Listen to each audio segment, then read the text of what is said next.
The Pilgrim's Progress by John Bunyan.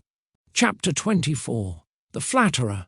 So the pilgrims went on, and ignorance followed. They came to a path which seemed to go as straight as the way which they were on, and hence they did not know which of the two to take, for both seemed straight before them. Therefore they stood still to consider. As they were thinking about the way, behold, a black man, clothed with a very light robe, came to them, and asked them why they were standing there.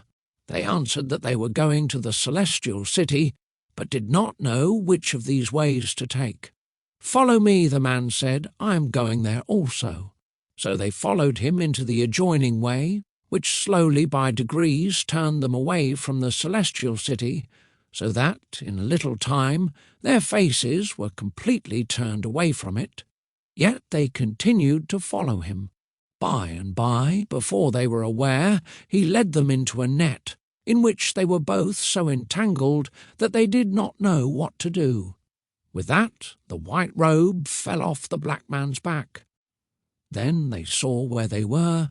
There they lay crying for some time, for they could not extricate themselves from the net. Then Christian said to his fellow, "Now I see my error. Did not the shepherds bid us to beware of the flatterer? As is the saying of the wise man, so we have found it this day, whoever flatters his neighbour is spreading a net for his feet." Hopeful, they also gave us a note with directions so that we could surely find the way, but we forgot to read it, and have wandered into the paths of the destroyer. Here David was wiser than we, for he said, "By the word of your lips I have kept myself from the paths of the destroyer." Thus they lay in the net, bewailing themselves. At last they sighted a shining one coming towards them, with a whip of small cords in his hand. When he arrived at the place where they were, he asked them where they came from, and what they were doing there.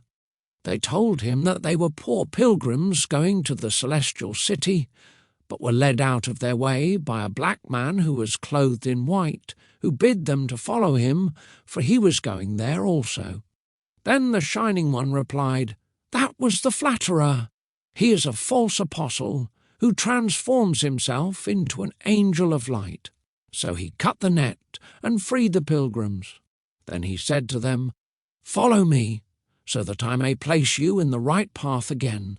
So he led them back to the way which they had left to follow the Flatterer. Then he asked them, "Where did you stay last night?" They answered, "With the shepherds, upon the Delectable Mountains." He then asked if the shepherds had given them a note with directions for the way. "Yes," they responded. "Did you not read your note?" he questioned. "No," they replied. "And why not?" he asked them.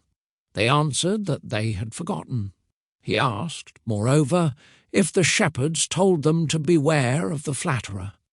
"Yes," they explained, "but we did not imagine that he was this fine-spoken man. Then I saw in my dream that he commanded the pilgrims to lie down. Having done this, he grievously chastised them, to teach them the good way in which they should walk. As he chastised them, he declared, 'As many as I love, I rebuke and chase in. Be zealous, therefore, and repent.' This done, he bid them to go on their way, and to pay close attention to the other directions which the shepherds had given them. So they thanked him for all his kindness, and went carefully along the right way, singing, 'Come here, you who walk along the way, see how pilgrims fare who go astray. They are catched in an entangling net, 'cause they good counsel did forget. 'Tis true they were rescued, but yet you see they're scourged to boot.